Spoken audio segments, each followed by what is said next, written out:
لہو ما فی السماوات وما فی الارض، لہو ما فی السماوات وما فی الارض، ساتوں آسمان ساتوں زمینیں، لہو ما فی السماوات وما فی الارض، جو کچھ بھی آسمانوں میں ہے زمینوں میں ہے، آسمانوں میں فرشتے، آسمانوں میں نبیوں کی روحیں، آسمانوں میں جنت، آسمان میں سدرۃ المنتہا، آسمان میں بیت المعمور، آسمان میں جنت الفردوس، آسمان میں جنت الماوا، آسمان میں جنت رضوان، آسمان میں باب الریان، آسمان میں باب الصلاۃ، ساری چیزیں آسمان کی بھی جمع کر لیں، زمین کی جتنی بھی چیزیں ہیں، پہاڑ اس میں، جی ہاں دریاؤ سمندر اس میں، درخت اس میں، ہواؤں کے اندر اڑنے والے جانور اس میں، چلنے والے دوڑنے والے رینگنے والے جانور اس میں، انبیاء اس میں، صلحاء اس میں، اتقیاء اس میں، جی ہاں قراء اور شہداء اس میں، ظالم بھی اس میں، مظلوم بھی اس میں، تاجر بھی اس میں، غیر تاجر بھی اس میں، امیر بھی اس میں، غریب بھی اس میں، جی ہاں امیر بھی اس میں، رنگ کا کالا ہو وہ بھی اس میں، گورا ہو وہ بھی اس میں، حقیر سمجھنے والا بھی اس میں، جس کو حقیر سمجھا جا رہا ہے وہ بھی اس میں۔ اللہ فرماتے ہیں لہو ما فی السماوات وما فی الارض، آسمان میں زمین میں جتنا کچھ بھی ہے، لہو سب پہ کنٹرول چلتا ہے تو صرف کس کا ہے؟ پھر میں کھولنے لگا ہوں بات کو، ذرا توجہ۔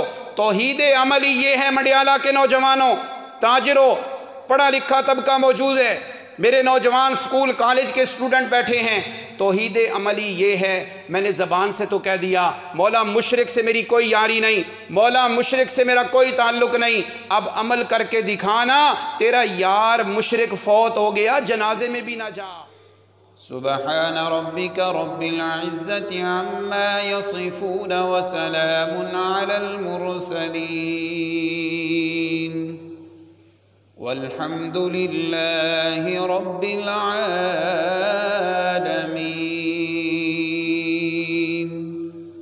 تمام حضرات درود شریف پڑھ لیجیے۔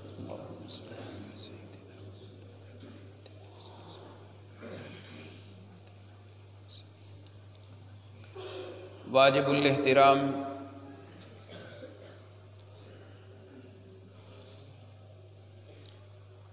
میرے معزز مکرم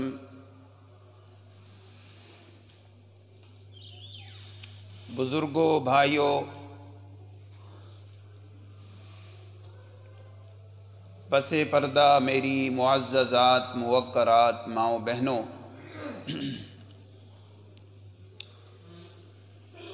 ہم سب کی خوش نصیبی ہے زندگی میں ایک بار پھر رمضان المبارک اور اس کا پہلا جمعۃ المبارک پڑھنے کی غرض سے ہم اللہ کے گھر میں حاضر ہوئے ہیں۔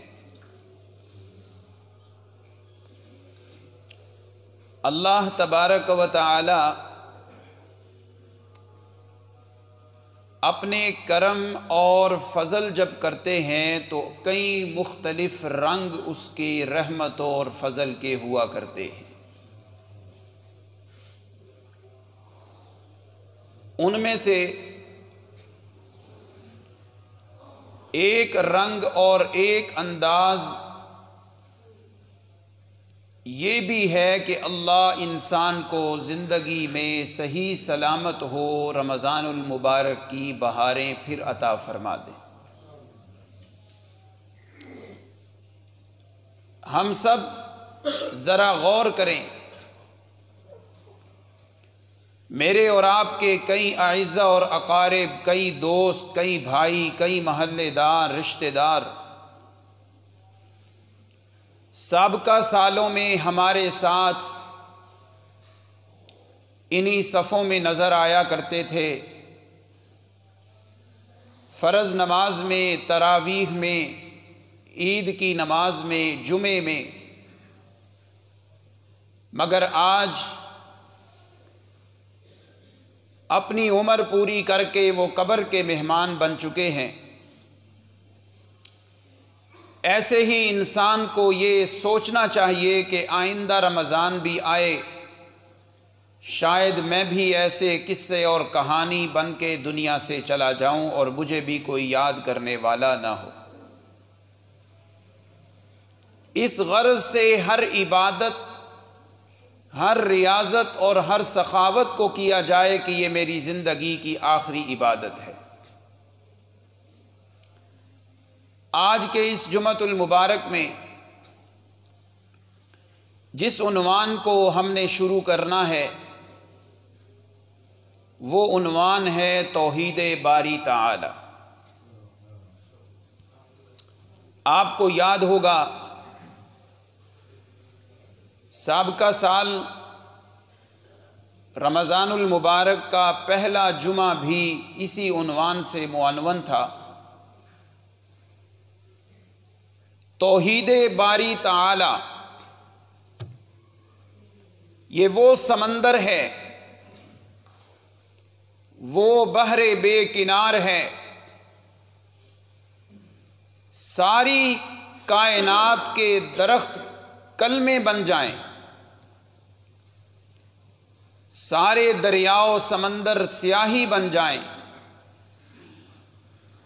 اور ہم سب کو اللہ حضرت نوح علیہ السلام جتنی عمر عطا کر دیں،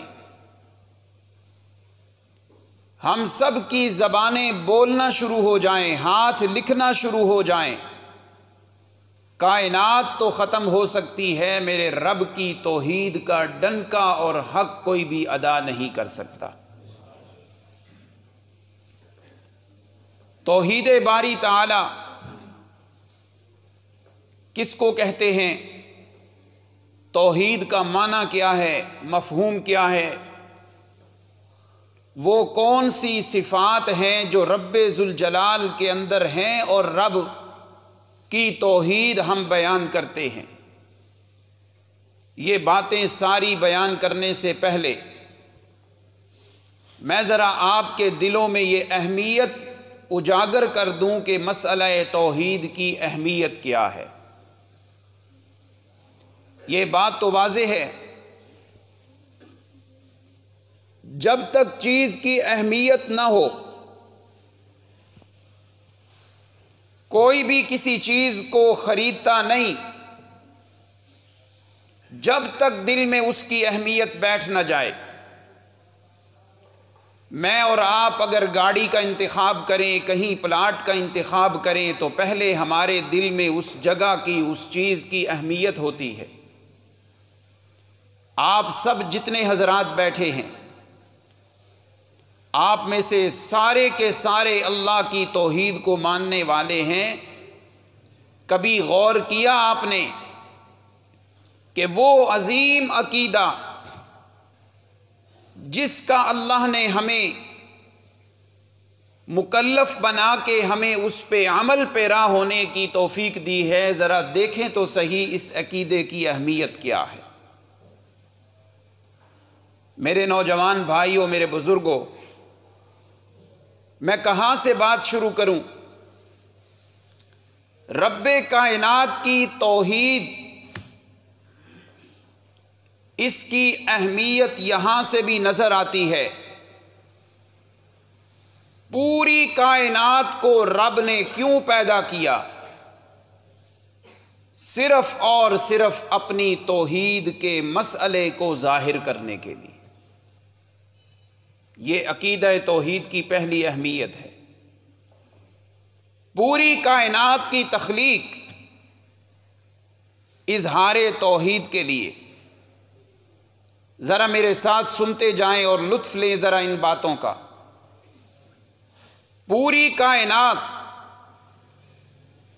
اس کائنات کا دم اور اس میں زور اگر ہے تو وہ صرف اور صرف توحید کی وجہ سے ہے۔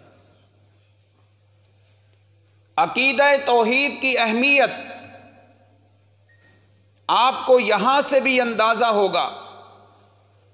اللہ کو اتنا محبوب ہے کہ پوری کائنات میں سب سے زیادہ پیاری ہستیاں اللہ کے نزدیک وہ انبیاء کی ہیں۔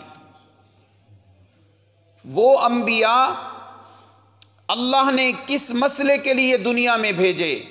آپ ذرا خود ہی بول کے بتائیں وہ مسئلہ کون سا ہے؟ مسئلہ بلند آواز سے، مسئلہ توحید۔ اگلی بات سن کے آپ کی آواز سبحان اللہ سے معطر ہونی چاہیے۔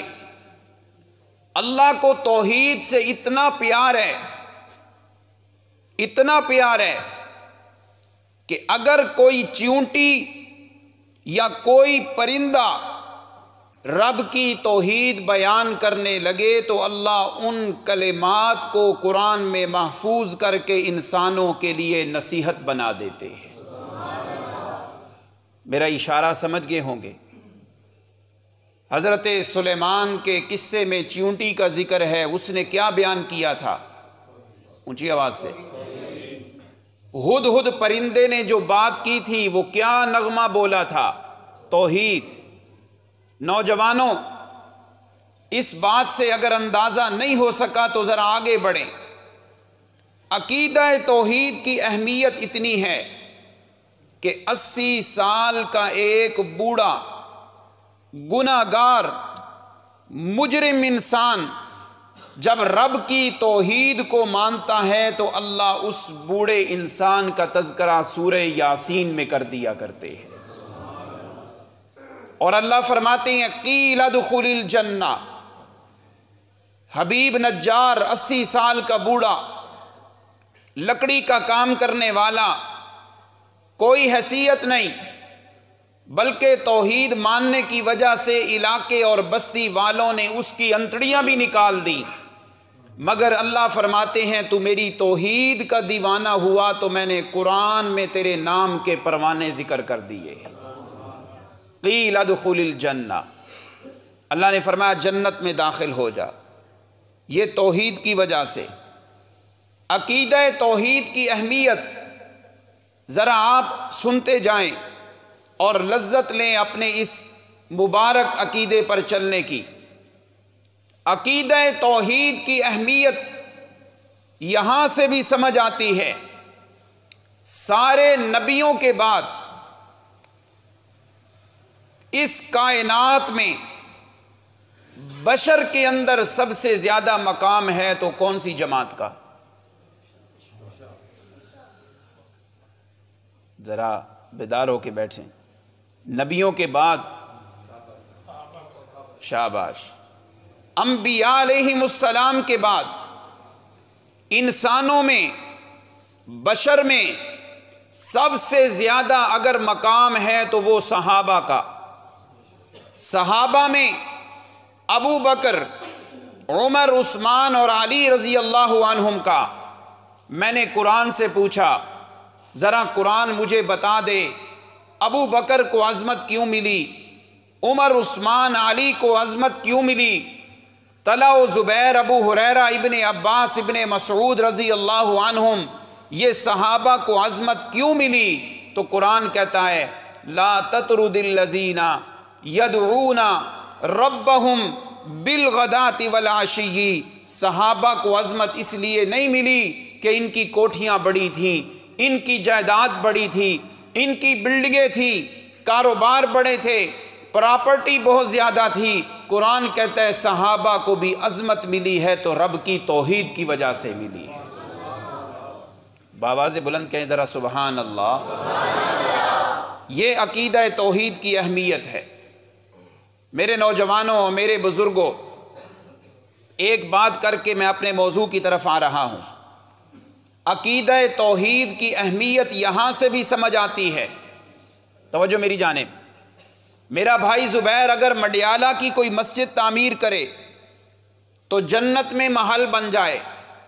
نوجوانوں، اگر عقیدہ توحید بندے کے پلے میں نہ ہو، مڈیالہ کی مسجد نہیں، پاکستان، ہندوستان، بر اعظم، صرف ایشیا کی نہیں، اللہ کا گھر بیت اللہ بھی بندہ تعمیر کرے، توحید پلے نہ ہو تو وہ بیت اللہ تعمیر کرنا بھی کام نہیں آتا۔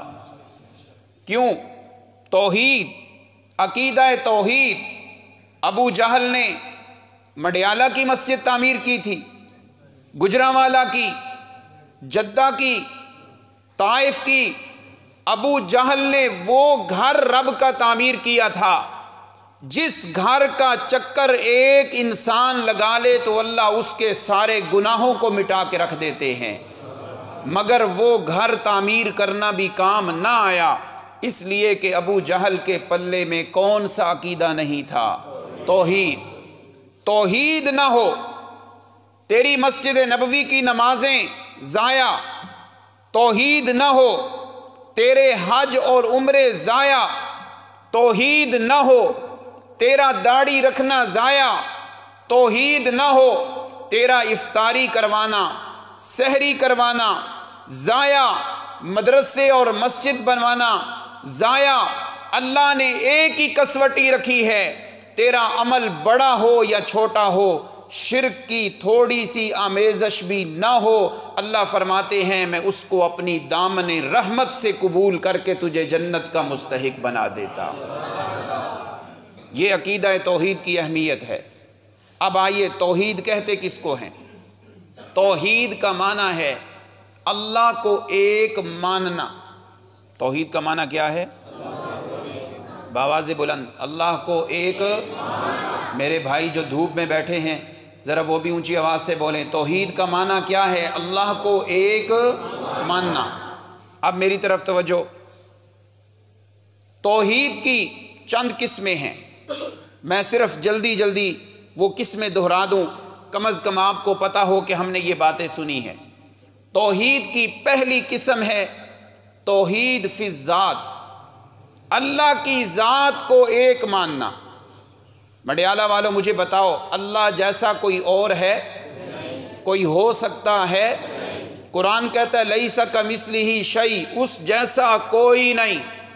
اب میں ذرا ضرب لگانے لگا ہوں، حضرت شیخ القرآن مولانا غلام اللہ خان پیر طریقت سید عنایت اللہ شاہ بخاری کے انداز میں، نبی ہیں مگر اللہ جیسا، میرے ساتھ بولنا ہے ذرا، جس کے دل میں عقیدہ توحید کی محبت ہے ذرا بآواز بلند میرے ساتھ بولے گا، اللہ جیسا کوئی نہیں، نبی ہیں مگر رب جیسے، انبیاء ہیں مگر رب جیسے، شہداء ہیں مگر رب جیسے، قراء ہیں مگر رب جیسے، شہداء، اتقیاء، صلحاء، ائمہ، صحابہ، ساری جماعتیں دنیا میں موجود ہیں۔ لیس کمثلہ شیء، کوئی بڑی کوٹھی والا، چھوٹی کوٹھی والا، بڑی بلڈنگوں والا، بڑے کاروبار والا، بڑی جائیداد والا، بڑی حکومت والا، لوگوں بات آگے لے جاتے ہیں۔ اسرائیل کو بڑا ناز ہے اپنی طاقت پہ، مگر قرآن کہتا ہے سپر پاور جیسا رب ہے ایسا، جیسا رب ہے ایسے کوئی نہیں۔ یہ اللہ کی توحید کی پہلی قسم ہے کہ اللہ اپنی ذات میں اکیلا ہے، اللہ کی ذات میں بھی اس جیسا کوئی اور نہیں ہو سکتا، یہ پہلی قسم۔ آئیے دوسری، اگر اس پہ چلوں تو ساری تقریر اسی پہ ہو جائے، لیکن مجھے آگے جانا ہے۔ توحید کی دوسری قسم، توحید کی دوسری قسم توحید فی الربوبیت، کہ ہم سب کو پیدا کرنے کے بعد پالنے والا بھی اکیلا کون ہے؟ بآواز بلند، پالنے والا بھی صرف کون ہے؟ نبیوں کو پالنے والا، امتیوں کو پالنے والا، جانوروں کو پالنے والا، حشرات، نملات، چیونٹیاں، طیور، دوڑنے والے، رینگنے والے، تیرنے والے، ہر قسم کی مخلوقات کو پیدا کرنے والا اور پھر پالنے والا بھی کون ہے؟ اللہ۔ یہ توحید کی دوسری قسم ہے، توجہ میری جانب۔ پہلی ہے اللہ کی ذات اکیلی ہے، دوسرا پالنے والا بھی صرف ایک اللہ ہے اور کوئی نہیں۔ اب مجھے بتائیں، جب ہمارا عقیدہ پالنے والا ایک اللہ، پالنے میں دینا ہوتا ہے تو پھر ہمارا عقیدہ ہونا چاہیے ہمارا داتا بھی صرف کون ہے؟ کوئی پیر اور فقیر داتا نہیں، داتا اکیلا اللہ ہے۔ یہ توحید کی دوسری قسم۔ تیسری قسم توحید فی الالوہیت۔ الوہیت یہ لفظ بڑا مشکل ہے، یہ الوہیت الہ سے بنا ہے، یہ وہی الہ ہے جو کلمے میں پڑھتے ہیں لا الہ، یہ لفظ الہ ابو جہل کو سمجھ نہیں آیا تو وہ برباد ہو گیا، حبشے کے کالے بلال کو سمجھ آیا تو چلتا دنیا میں تھا، قدموں کی آواز جنت میں پہنچ جایا کرتی تھی۔ یہ الہ کا معنی سمجھنا ہے۔ توحید کی تیسری قسم توحید فی الالوہیت۔ الہ کا معنی ہے بندگی، الہ کا معنی ہے عبادت۔ ہم سب کا عقیدہ ہے کہ ہماری بندگی، ہماری عبادتوں کے لائق بھی اکیلا اللہ ہے۔ یہ توحید کی 3 قسمیں ہو گئی۔ چوتھے نمبر پہ توحید فی الصفات، اللہ کی جتنی بھی صفتیں ہیں، مثلا میں گناتا ہوں، گنوانے لگا ہوں، آپ میرے ساتھ بولیں گے۔ اللہ کی صفت ہے کہ اللہ زندگی دیتا ہے، موت دیتا ہے، صحت دیتا ہے، بیماری دیتا ہے، عزتوں کا مالک، ذلتیں دینے والا، شفائیں دینے والا، کھوٹی قسمتوں کو کھڑا کرنے والا، ہر جگہ موجود، ہر چیز کو جاننے والا، کرنیا اور بھرنیا والا، نظر و نیاز کے لائق، یہ اللہ ہی کی صفتیں ہیں۔ مجھے بتاؤ، ہم سب کا عقیدہ ہے ان صفتوں میں اللہ کا کوئی نبی بھی شریک نہیں، اللہ وحدہ لا شریک ہے۔ یہ توحید کی 4 قسمیں ہو گئیں۔ اب آئیے 5ویں قسم اور آخری قسم، وہ کیا ہے؟ توحید فی الحکومت۔ توحید فی الحکومت، دنیا میں حکومتیں بڑی بڑی بنتی ہیں، ٹوٹتی ہیں، گرتی ہیں، عروج پکڑتی ہیں، زوال میں آتی ہیں، مگر ہمیشہ حکومت اور قانون چلتا ہے تو صرف کس کا؟ اونچی آواز سے، کس کا؟ میری دولت ہے، مجھے بڑھاپے سے نہیں روک سکتی، معلوم ہوتا ہے قانون ہے، اتنی عمر کے بعد بڑھاپا شروع، میری دولت نہ روک سکی، پتہ چلا قانون میرا آپ کا نہیں، کس کا چلے گا؟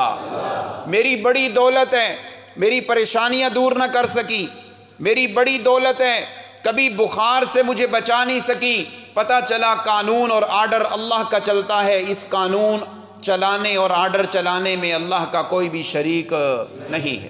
یہ 5 قسمیں ہیں توحید کی۔ میں نے ان 5 میں سے صرف ایک قسم جو تیسرے نمبر پہ ہے، توحید فی الالوہیت، میں نے اس کو آپ کے سامنے بیان کرنا ہے۔ الہ کس کو کہتے ہیں؟ معبود کون ہوتا ہے؟ بندگی کس کی جاتی ہے؟ پوجا کس کی جاتی ہے؟ پرستش کس کی جاتی ہے؟ بس یہی بات میں نے سمجھانی ہے، اور آج کی تقریر میں آپ مجھ سے یہی بات سنیں گے انشاءاللہ۔ الہ کون ہوتا ہے؟ الہ کون ہوتا ہے؟ الہ کا معنی ہے معبود۔ میرا بھائی طلحہ کہتا ہے معبود تو عربی کا لفظ ہے، کوئی پنجابی میں بتاؤ ہمیں سمجھ بھی آئے۔ میں کہتا ہوں عبادت کے لائق، میرا بھائی قاسم کہتا ہے عبادت بھی عربی کا لفظ ہے، کوئی ایسی بات سمجھاؤ ہمارے پلے پڑے۔ مانا تو میں نے بھی کر دیا معبود، مانا تو اس نے بھی کر دیا جو لبیک یا رسول اللہ کرتا ہے، مانا تو اس نے بھی کر دیا جو لبیک یا حسین کہتا ہے، مانا تو اس نے بھی کر دیا جو لبیک یا فاطمہ کہتا ہے، مانا تو اس نے بھی کر دیا جو یا علی مدد کہتا ہے، تو پھر میرے اور اس کے معنی میں فرق کیا ہوا؟ آئیے الہ کا معنی سمجھانے لگا ہوں۔ الہ کہتے ہیں جس کی پوجا کی جائے، جس کی عبادت کی جائے، جس کی پرستش کی جائے۔ آئیے الہ ہوتا کون ہے؟ جس میں 2 صفات پائی جائیں، اور ہم سب پہلے ہی اعلان کر دیتے ہیں یہ 2 صفات ہمیں نظر آتی ہیں صرف کس کے اندر؟ آئیے پہلی صفت کون سی ہے؟ پہلی صفت الہ کی، معبود بننے کی پہلی صفت یہ ہے، میں جس کی عبادت کر رہا ہوں، مڈیالہ والوں میرے ساتھ ذرا بولنا ہے، نماز کیا ہے؟ عبادت۔ اونچی آواز سے، نماز کیا ہے؟ روزہ، حج، زکوٰۃ، افطاری کروانا، سحری کروانا، مسجد بنوانا، بچوں کی پرورش کرنا، یہ سارے کام جتنے بھی ہیں میں ثواب سمجھ کے کروں تو یہ سب عبادت ہیں۔ اب عبادت کے لائق صرف کون ہے؟ اللہ۔ توجہ میری جانب، یہ جتنی بھی عبادت ہے 2 صفات ہیں جن کی وجہ سے وہ عبادت رب کی عبادت بنے گی، اور وہ 2 صفات اگر رب کے سوا کسی اور میں مانیں گے تو وہ شرک بن جائے گا، وہ شرک بن جائے گا، اور اس کے ہوتے ہوئے کوئی بھی عمل قبول نہیں۔ پہلی صفت کون سی ہے؟ یہ میرے ساتھ لفظ یاد رکھنے ہیں تاکہ اگلا جمعہ آئے یہ تقریر آپ کے ذہن میں مچلنے والی ہو کہ الہ کہتے ہیں معبود کو۔ معبود وہ ہوتا ہے جس میں دو صفات ہوں۔ پہلی صفت، میرے انکل بٹ صاحب تشریف لائے ہیں گجرانوالہ سے بڑے عرصے کے بعد، میں آپ سے بھی بڑی محبت سے التماس کروں گا یہ تقریر آج کی یاد کریں اور میرے برادران کو بھی سنائیے گا، اپنے گھر میں بھی سنائیے گا، انشاءاللہ لطف بڑا آئے گا۔ معبود بننے کی پہلی صفت یہ ہے جو عالم الغیب ہو۔ جو کیا ہو؟ باہر والے بھی بولیں جو کیا ہو، سین والے بھی بولیں کون کیا ہو؟ عالم الغیب ہو۔ یہ پہلی صفت ہے۔ عالم الغیب کا معنی کیا ہے؟ عالم الغیب کا معنی یہ ہے جو کچھ ظاہر ہے، جو پردوں کے پیچھے ہے، جو اگلے سال ہونا ہے، 10 سال کے بعد ہونا ہے، 1 صدی کے بعد ہونا ہے، جو ابھی سے جانتا ہو، یہ صرف اور صرف ہمیں نظر آتا ہے تو ہمارا رب ہے، اس کے علاوہ اور کوئی نہیں۔ اس کو کہتے ہیں عالم الغیب۔ جو ہو گیا، جو ہو رہا ہے، جو ہوگا، سب کو جاننے والا صرف کون ہے؟ اللہ۔ یہ پہلی صفت ہے معبود بننے کی کہ اس میں علم غیب ہو۔ یہ خاصہ صرف کس کا ہے؟ اللہ۔ دوسری صفت، توجہ میری جانب، دوسری صفت، معبود وہ بنتا ہے، معبود وہ بنتا ہے جس میں دوسری صفت یہ ہو کہ وہ مختار کل ہو۔ کیا ہو؟ اونچی آواز سے کیا ہو؟ اونچی آواز سے کیا ہو؟ مختار کل۔ مختار کل کا کیا معنی؟ وہ چاہے کسی کو نفع دے، وہ چاہے کسی کو نقصان دے، وہ چاہے عزت بڑھا دے، وہ چاہے ذلت دے دے، وہ چاہے امیر کر دے، وہ چاہے غریب کر دے، کسی کو 4 بیٹے، کسی کو 1 بیٹا، کسی کو 7 بیٹیاں، یہ سارے کے سارے اختیارات ہیں تو صرف کس کے پاس ہیں؟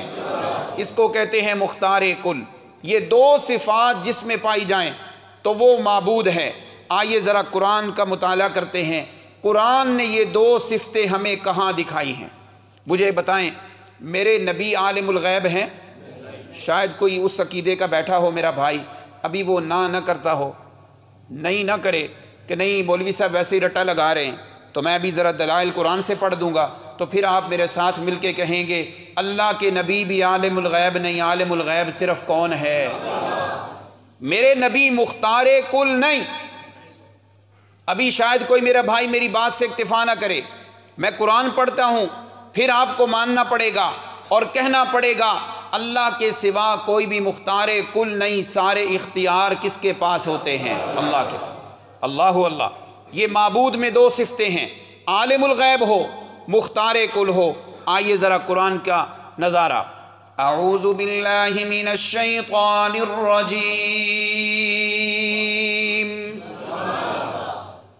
اللہ لا الہ الا هو الحی القیوم۔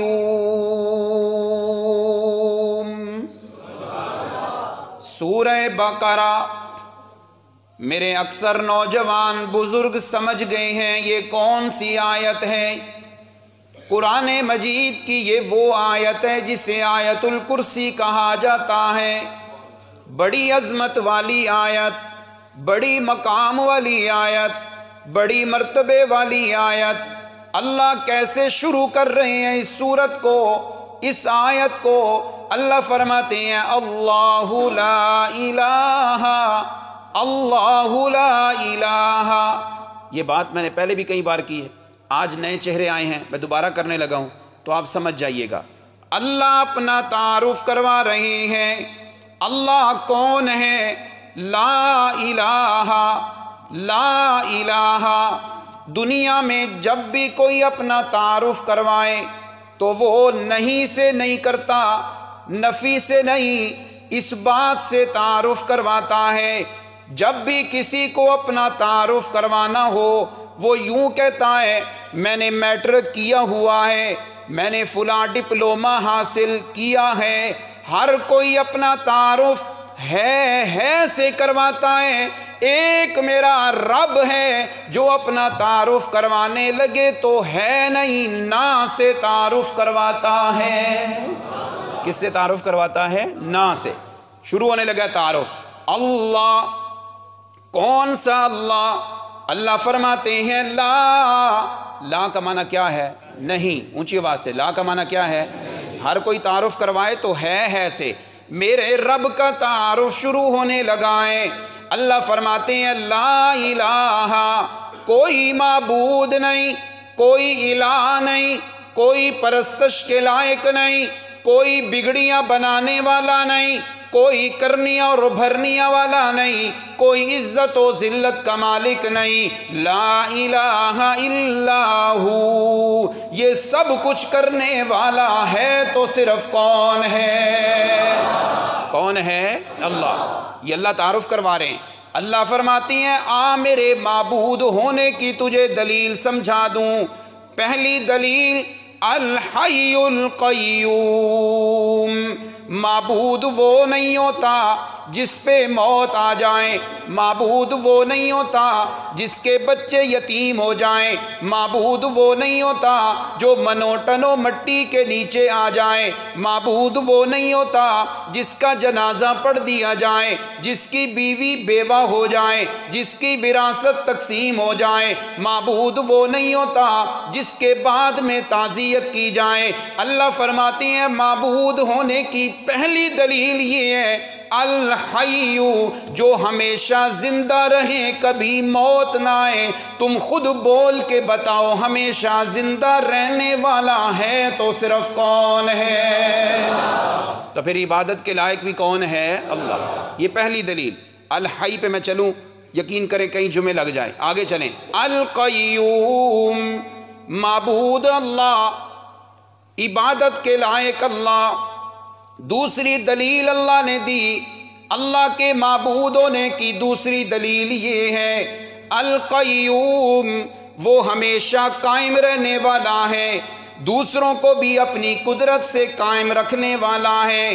اللہ تیری تعارف میں تیسری دلیل کیا ہے؟ فرمایا لا تاخذہ سنۃ ولا نوم، تجھے تو نیند بھی آ جاتی ہے، تجھے تو اونگ بھی آ جاتی ہے۔ اللہ وہ ذات ہے جسے نیند تو دور کی بات ہے، اونگ تک بھی نہیں آتی ہے۔ یہ اللہ کی ذات ہے، یہ معبود کے تعارف ہیں۔ اب آئیے، بات بھولنی نہیں، الہ کے اندر کتنی صفات ہیں؟ کتنی صفات ہیں؟ پہلی صفت وہ کیا ہو؟ عالم الغیب۔ دوسری صفت کیا ہے؟ وہ کیا ہو؟ مختار کل ہو، سارے اختیار ہوں۔ آیت الکرسی میں یہ دونوں باتیں اللہ نے سمجھا دی۔ اللہ فرماتے ہیں یعلم ما بین ایدیہم وما خلفہم، وہ اللہ، وہ الہ، وہ معبود، وہ پرستش کے لائق، وہ پوجا اور پاٹ کے لائق رب کون ہے؟ یعلم ما بین ایدیہم وما خلفہم۔ پوری کائنات میں تمہیں جتنی بھی چیزیں نظر آ رہی ہیں، جتنے بھی زندہ اور مردہ نظر آ رہی ہیں، تمہیں تو صرف اپنے باپ کا پتہ ہے، دادا کا پتہ ہے، پردادا کا پتہ ہوگا، آگے تمہیں اپنی نسل کا بھی پتہ نہیں ہوتا۔ مگر اللہ وہ ذات ہے جو کائنات جب سے وجود میں آئی اس وقت سے لے کر اور جب کائنات نے تباہ ہو جانا ہے اس وقت تک، اور اس کے بعد بھی ہمیشہ ہمیشہ کیا ہوگا، یہ سب کو جاننے والا کون ہے؟ تو عالم الغیب کون ہوا؟ یہ پہلی صفت اللہ نے آیت الکرسی میں بیان کی کہ الہ کی آیت الکرسی میں الہ کا لفظ بول کے اللہ نے یعلم کہا، بتا دیا کہ عالم الغیب صرف کون ہے؟ اللہ۔ دوسری صفت کیا ہے؟ مختار کل۔ ذرا آج اسی آیت الکرسی میں اللہ فرماتے ہیں لہو ما بین ایدیہم وما خلفہم، لہو ما فی السماوات وما فی الارض، لہو ما فی السماوات وما فی الارض، ساتوں آسمان، ساتوں زمینیں، لہو ما فی السماوات وما فی الارض۔ توجہ میری جانب، جو کچھ بھی آسمانوں میں ہے، زمینوں میں ہے، آسمانوں میں فرشتے، آسمانوں میں نبیوں کی روحیں، آسمانوں میں جنت، آسمان میں سدرۃ المنتہا، آسمان میں بیت المعمور، آسمان میں جنت الفردوس، آسمان میں جنت الماوا، آسمان میں جنت رضوان، آسمان میں باب الریان، آسمان میں باب الصلاۃ، ساری چیزیں آسمان کی بھی جمع کر لیں، زمین کی جتنی بھی چیزیں ہیں، پہاڑ اس میں، جی ہاں دریاؤ سمندر اس میں، درخت اس میں، ہواؤں کے اندر اڑنے والے جانور اس میں، چلنے والے دوڑنے والے رینگنے والے جانور اس میں، انبیاء اس میں، صلحاء اس میں، اتقیاء اس میں، جی ہاں قراء اور شہداء اس میں، ظالم بھی اس میں، مظلوم بھی اس میں، تاجر بھی اس میں، غیر تاجر بھی اس میں، امیر بھی اس میں، غریب بھی اس میں، جی ہاں امیر بھی اس میں، رنگ کا کالا ہو وہ بھی اس میں، گورا ہو وہ بھی اس میں، حقیر سمجھنے والا بھی اس میں، جس کو حقیر سمجھا جا رہا ہے وہ بھی اس میں۔ اللہ فرماتے ہیں لَهُ مَا فِي السَّمَاوَاتِ وَمَا فِي الْأَرْضِ، آسمان میں زمین میں جتنا کچھ بھی ہے، لہو سب پہ کنٹرول چلتا ہے تو صرف کس کا ہے؟ یہ کیا ہے؟ مختار کل، سب پہ اختیار کس کا ہے؟ اللہ کا۔ آیت الکرسی میں اللہ نے ذکر کیا الہ کا، الہ معبود اللہ ہے، دو دلیلیں دے دیں، عالم الغیب بھی اللہ، مختار کل بھی اللہ۔ پتہ چلا توحید کے اندر یہ ماننا پڑے گا کوئی نبی عالم الغیب نہیں، کوئی نبی مختار کل نہیں، یہ دونوں صفتیں صرف کس کی ہیں؟ ذرا ہاتھ اٹھا کے، جو ہاتھ اٹھا کے کہے دعا ہے اللہ اس رمضان میں عمرے پہ لے جائے، یہ دونوں صفتیں صرف کس کی ہیں؟ اللہ کی۔ اللہ اللہ۔ آئیے ذرا، یہ تو ہے نا میٹھا میٹھا انداز، یہ تو سارے بیان کرتے ہیں، اس میں میرے دوسرے بھائی بھی سن رہے ہوں گے جو کہتے ہیں اللہ عالم الغیب، اللہ مختار کل، لیکن اگلی بات نبی بھی عالم الغیب، نبی بھی مختار کل۔ آئیے ذرا قرآن کا دوسرا رنگ بھی سنا دوں، کیونکہ قرآن نے توحید ایک رنگ میں نہیں دو رنگوں میں سنائی ہے، مثبت بھی منفی بھی۔ مجھے بتائیے یہ جو لائٹ چل رہی ہے اس میں کتنی تاریں ہیں؟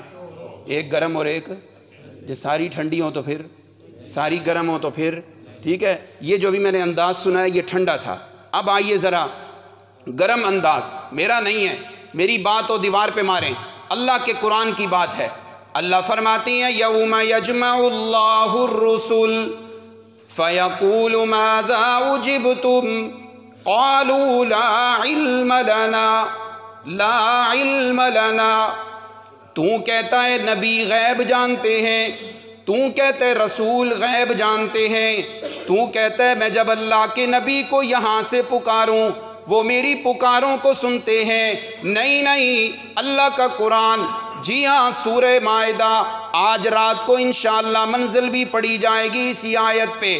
اللہ کا قرآن 7واں پارہ، مجھ پہ یقین نہیں قرآن اٹھا کے دیکھیں، میرے ترجمے پہ یقین نہیں تو گھر جا کے ترجمے والا قرآن اٹھا کے دیکھیں۔ اللہ فرماتے ہیں یوم یجمع اللہ الرسل، قیامت کا دن ہوگا، ساری امتیں سامنے بیٹھی ہوں گی، اللہ نے رسولوں کو بلانا ہے، آدم آ جائیں، عیسیٰ آ جائیں، موسیٰ آ جائیں، ابراہیم آ جائیں، سارے نبی آ جائیں گے۔ اللہ فرمائیں گے اے میرے نبیوں کی جماعت، اے رسولوں کی جماعت، ماذا اجبتم، مجھے سچی سچی بات کرو، تمہاری قبروں پہ آ کے لوگ تمہیں پکارا کرتے تھے، تمہاری قبروں پہ آ کے تمہارے نام کی منتیں اور چڑھاوے چڑھایا کرتے تھے، لوگ تمہاری قبروں پہ آ کے کہا کرتے تھے اے اللہ کے نبی ہماری مشکل حل کر دیں، اے اللہ کے نبی مجھے صحت دے دیں، اللہ کے نبی میری بہن کے پاس بیٹا نہیں ہے اولاد دے دیں، اللہ کے نبی میرا کاروبار بڑھا دیں،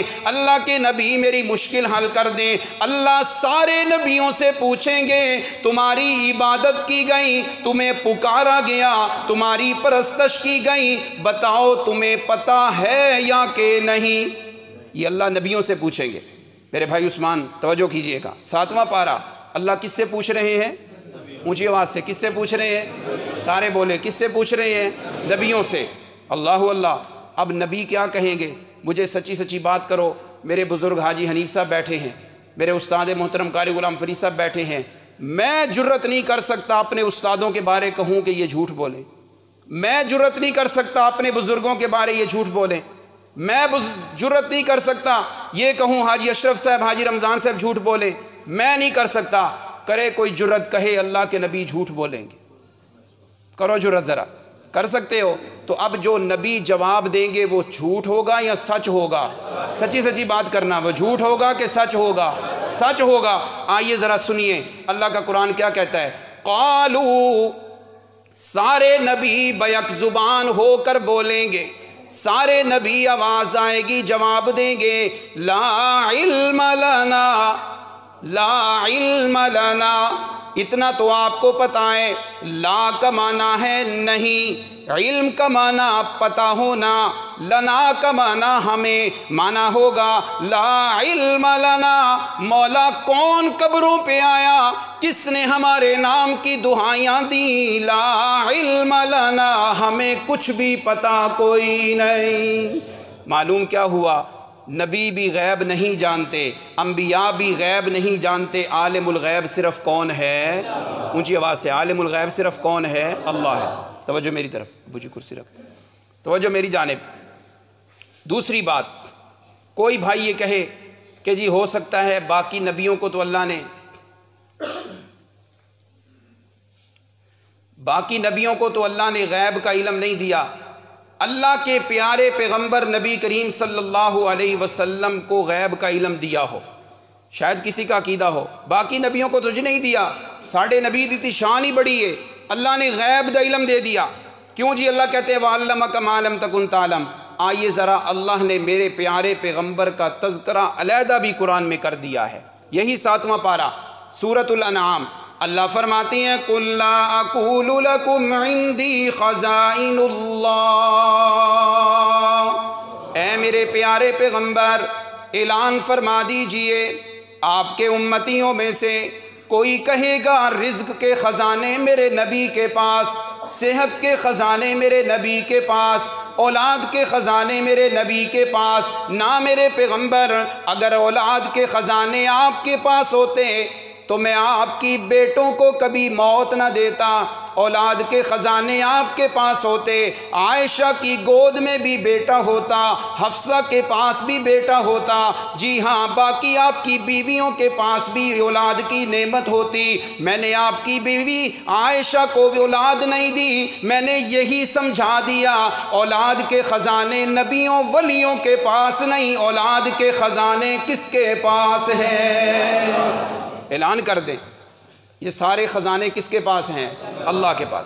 کوئی کہے گا رزق کے خزانے میرے نبی کے پاس، اللہ فرماتے ہیں میرا پیغمبر ذرا اعلان کر دیں اگر رزق کے خزانے میرے نبی کے پاس ہوتے، میرے نبی کے گھر میں کئی دن چولہا نہ چولہا بجھا نہ رہتا، ساری بیویوں کے پاس اچھا راشن ہوتا، کھانے کے لیے اچھی چیزیں ہوتی، لیکن میں اللہ نے اعلان کروا دیا عندی خزائن اللہ، میرے پاس اللہ کے خزانے نہیں، سارے خزانوں کا مالک صرف کون ہے؟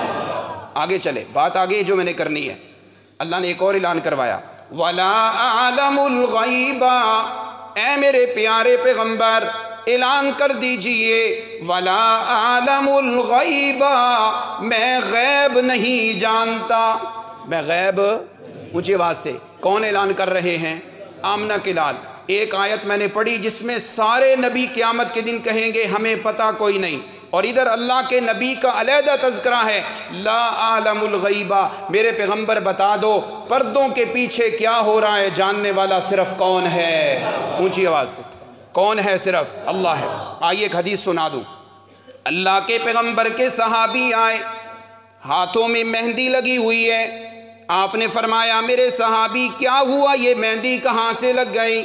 عرض کیا اللہ کے پیغمبر میرا نکاح ہو گیا ہے، میری شادی ہو گئی ہے، بیوی نے مہندی لگا رکھی تھی، میرے ہاتھ سے بھی لگ گئی، یہ وہ مہندی میرے ہاتھوں پہ نظر آ رہی ہے۔ اللہ کے پیغمبر بڑے خوش ہوئے، فرمایا اچھا شادی ہو گئی، اچھا تیرا نکاح ہو گیا، اب جا ایک اور کام بھی کر، اولم ولو بشاتن، چاہے بکری یا بکرا ہو، چھوٹا سا ولیمہ ہی کر دے، یہ سنت بھی زندہ ہو جائے۔ مڈیالہ کے نوجوانوں، میں نے آپ کو ولیمے کا یہاں بتانا مقصد نہیں، بتانا مقصد کیا ہے؟ صحابی کے ہاتھ پہ مہندی لگی، میرے نبی کو پتہ کوئی نہیں ہے، صحابی مدینہ میں، مدینہ بھی کوئی بہت بڑا نہیں، چھوٹا سا مدینہ، چھوٹا سا محلہ، صحابی کا نکاح ہوا، صحابی کی شادی ہوئی، اس کے گھر میں دلہن آئی، میرے نبی کو پتہ نہیں چلا، عقیدہ بنانا پڑے گا، پردوں کے پیچھے میرے نبی بھی نہیں جانتے، جاننے والا صرف کون ہے؟ پتہ چلا نبی بھی غیب نہیں جانتے، جاننے والا کون ہے؟ اللہ ہے۔ معذرت، ایک بات میں نے آخر میں کرنی ہے، اس سے شاید بڑے بڑے لوگ ناراض ہوں گے، لیکن میری بات نہیں، قرآن و حدیث کی بات آپ کو سنا رہا ہوں۔ اللہ اکبر۔ تو الہ کے اندر دو صفات ہیں، عالم الغیب ہو اور مختار کل ہو۔ میں نے آپ کو سنا دیا، پہلے میں نے رنگ سنایا میٹھا میٹھا، اللہ ہی عالم الغیب، اللہ ہی مختار کل، اس سے کوئی بھی نہیں ناراض ہوتا۔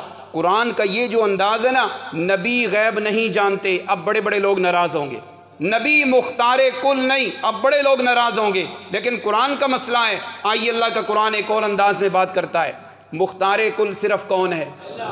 نبی بھی مختار کل، کسی کے پاس اتھارٹی نہیں، کوئی کسی کو نفع دے کوئی نقصان دے، یہ اتھارٹی کس کے پاس ہے؟ اللہ کے پاس۔ آئیے قرآن کا انداز، اللہ فرماتے ہیں قُل لَا أَمْلِكُ لِنَفْسِي نَفْعًا وَلَا ضَرًّا، اے میرے پیارے پیغمبر اعلان کر دیجئے، لا املکو، میرے پاس کوئی اتھارٹی نہیں کہ میں اپنے آپ کو نفع دوں یا نقصان دوں، نفع بھی آئے گا میرے رب کے آرڈر سے، نقصان بھی آئے گا میرے رب کے آرڈر سے۔ منڈیالہ کے نوجوانوں، اگر نبی، توجہ میری طرف، تائید کرنی ہے میری بات کی، اور سبحان اللہ کے ساتھ پھر داد دینی ہے، اگر نبی مختار کل ہوتے، نبی مختار کل ہوتے، نوح علیہ السلام اپنے بیٹے کو ہدایت پہ لے آتے، کہو بے شک، کہو بے شک، نہ لا سکے، پتہ چلا مختار کل کون ہے۔ اگر نبی مختار کل ہوتے، ابراہیم اپنے باپ آزر کو ہدایت پہ لے آتے۔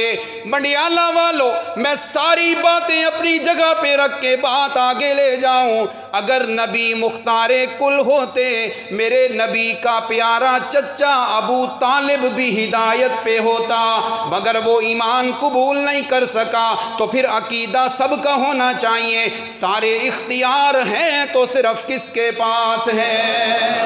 اللہ اللہ، مختار کل صرف کون ہے؟ اللہ ہے۔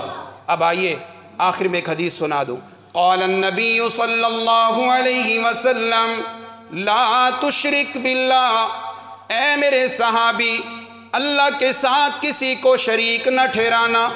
یہ بات تو بڑی آپ آسان سی ہے، سنتے رہتے ہیں، میں ذرا دوسرے رنگ میں اسے بیان کرنے لگا ہوں۔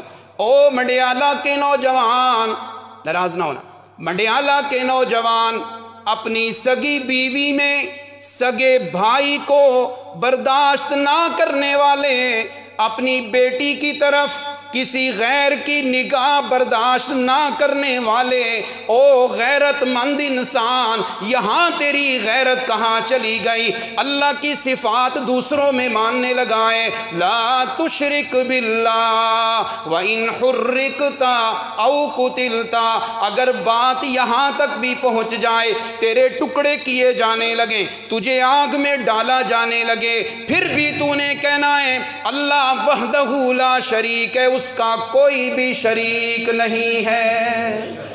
اپنے بارے اتنی غیرت، رب کی باری آتی ہے، نبی بھی غیب جانتے ہیں، اللہ بھی جانتے ہیں، نبی بھی کھوٹی قسمتیں، اللہ بھی کھوٹی قسمتیں کھڑی کرتے ہیں، نہیں کوئی یہاں سے درود پڑھے پھر بھی میرے اللہ سنتا ہے، کوئی مدینہ میں جا کے درود پڑھے پھر بھی کون سنتا ہے؟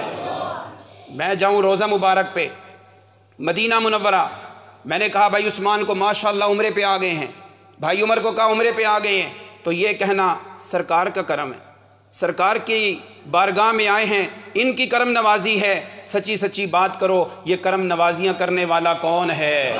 یہ کرم نوازیاں کرنے والا کون ہے؟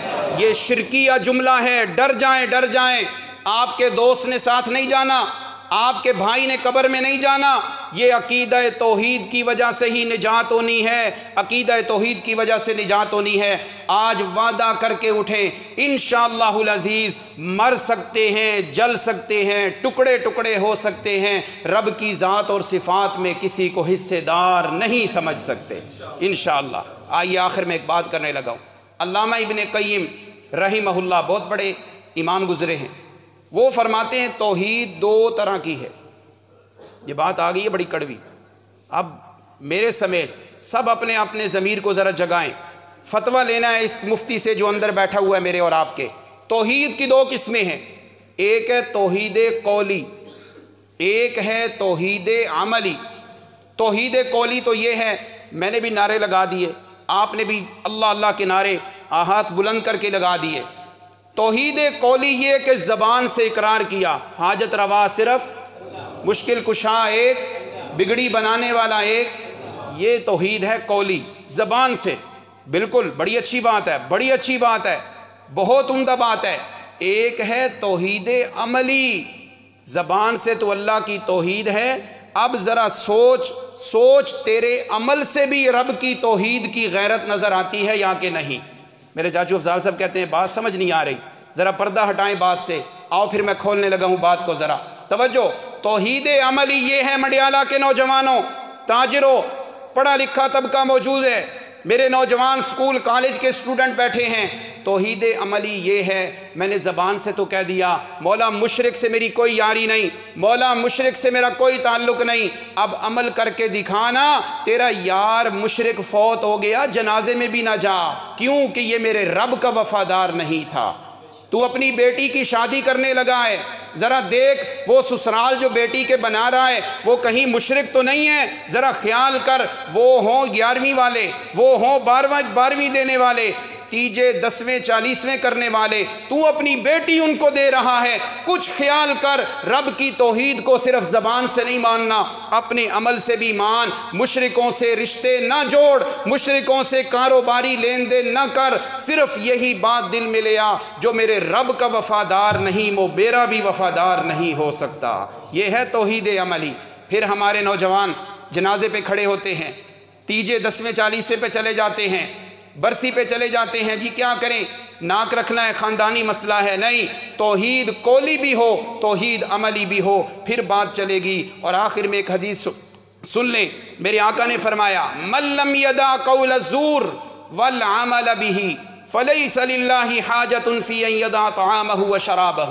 ہم سب روزے دار بیٹھے ہیں، میری مائیں بہنیں روزے دار ہیں، روزے کی حالت میں جھوٹ نہیں بولنا، ایسی بات ہے یا نہیں ہے؟ روزے کی حالت میں جھوٹے کام بھی، کیوں؟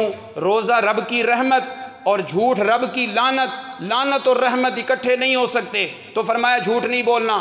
خیال ایک بندہ روزہ بھی رکھے، ساتھ یہ بھی کہے مشکل کشا اللہ کے سوا نبی بھی ہیں، مشکل کشا قبروں والے بھی ہیں، آج افطاری کروانی ہے لاہور داتا دربار پہ، آج افطاری کروانی ہے بری امام پہ، آج کروانی ہے شاہدولہ کے دربار پہ، یاد رکھنا من لم یدع قول الزور، جس طرح عام لوگوں سے جھوٹ بولنا روزے میں منع ہے، تو روزہ رکھ کے پھر رب کی توحید میں بھی جھوٹ نہیں بولنا، رب کی توحید کے ساتھ بھی وفاداری کرنی ہے۔ اگر تیرا روزہ ہوا توحید نہ ہوئی، نماز تراویح ہوئی توحید نہ ہوئی، حج ہوا توحید نہ ہوئی، عمرہ ہوا توحید نہ ہوئی، تیرا علم ہوا توحید نہ ہوئی، تیری نماز ہوئی توحید نہ ہوئی، تیری تراویح ہوئی توحید نہ ہوئی، تیرا مدرسہ ہوا توحید نہ ہوئی، تیری دکان ہوئی توحید نہ ہوئی، کوئی فائدہ نہیں ہوگا۔ من لم یدع قول الزور، جس طرح گاہک سے جھوٹ نہیں بولنا، جس طرح دکاندار سے جھوٹ نہیں بولنا، فیکٹری کے مالک سے نہیں بولنا، اپنے آنر سے نہیں بولنا، ایسے ہی آج کے بعد ارادہ کریں ہم نے رب کی توحید میں بھی جھوٹ نہیں بولنا، ہمیشہ یہی عقیدہ رکھنا ہے، عبادت کے لائق ہے تو صرف کون ہے؟ جب یہ عقیدہ ہے پھر ارادہ کرو ہاتھ اٹھا کے، پھر تیجا 10واں 40ویں ہوں گے یا چھوڑنے پڑیں گے؟ پھر برسی چھوڑیں گے انشاءاللہ، پھر عرس چھوڑیں گے، پھر مشرک کا جنازہ چھوڑیں گے، جنازے کے بعد کی دعا بدعت ہے چھوڑیں گے، قبر پہ اذان بدعت ہے چھوڑیں گے، جی ہاں اذان سے پہلے اور بعد میں درود و سلام پڑھنا جو مروجہ یہاں ہے یہ بدعت ہے، چھوڑنا پڑے گا، کیونکہ بات سے صرف توحید نہیں بنے گی، میرے اور آپ کے عمل سے بھی توحید نظر آنی چاہیے۔ اللہ مجھے اور آپ کو عمل کی توفیق دے، وما علینا الا البلاغ المبین۔